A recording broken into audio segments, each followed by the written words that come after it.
بسم الله الرحمن الرحيم. تبارك الذي بيده الملك وهو على كل شيء قدير.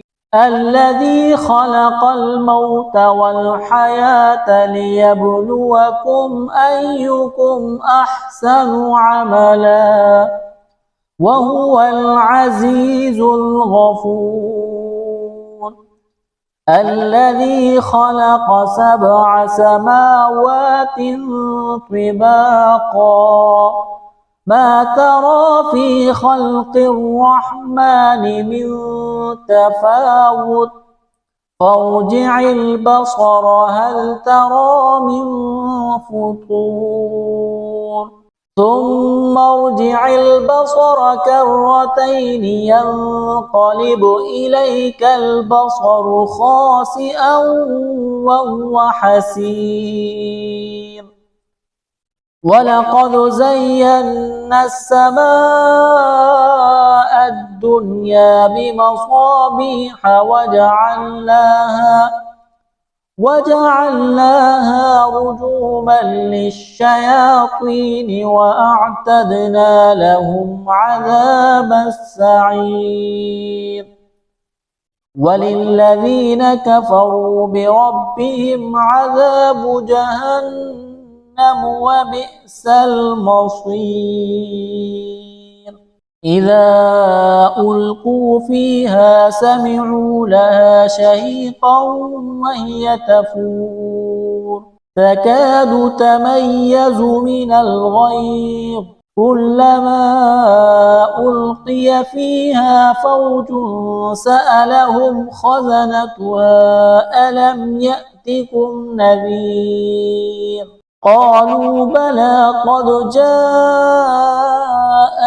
نذير فكذبنا وقلنا ما نزل الله من شيء إن أنتم إلا في ضلال كبير. وقالوا لو كنا نسمع أو نعقل ما كنا في أصحاب السعير فاعترفوا بذنبهم فسحقا لأصحاب السعير. إن الذين يخشون ربهم بالغيب لهم مغفرة وأجر كبير. وأسروا قولكم أو اجهروا به إنه عليم بذات الصدور. ألا يعلم من خلق وهو اللطيف الخبير. هو الذي جعل لكم الأرض ذلولا فامشوا في مناكبها وكلوا من رزقه وإليه النشور.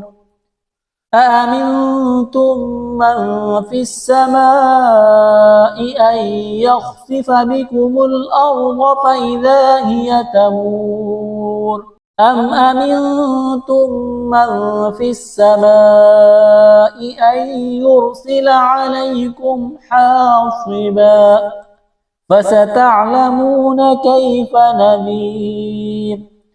ولقد كذب الذين من قبلهم فكيف كان نكير. أولم يروا إلى الطير فوقهم صافات ويقبض ما يمسكهن إلا الرحمن إنه بكل شيء بصير. أمن هذا الذي هو جند لكم ينصركم من دون الرحمن إن الكافرون إلا في غرور.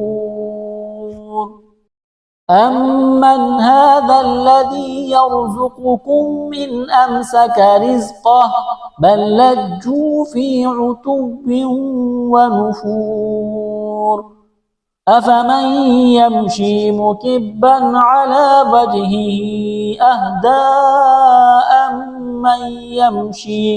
أمن يمشي سويا على صراط مستقيم قل هو الذي أنشأكم وجعل لكم السمع والأبصار والأفئدة قليلا ما تشكرون قل هو الذي ذرأكم في الأرض وإليه تحشرون ويقولون متى هذا الوعد إن كنتم صادقين قل إنما العلم عند الله وإنما أنا نذير مبين فلما رأوه زلفة سيئت وجوه الذين كفروا وقيل هذا الذي كنتم به تدعون قل أرأيتم إن أهلكني الله ومن معي أو رحمنا فمن يجير الكافرين من عذاب أليم قل هو الرحمن آمنا به وعليه توكلنا فستعلمون من هو في ضلال مبين قل أرأيتم إن أصبح ماؤكم غورا فمن يأتيكم بماء معين صدق الله العظيم.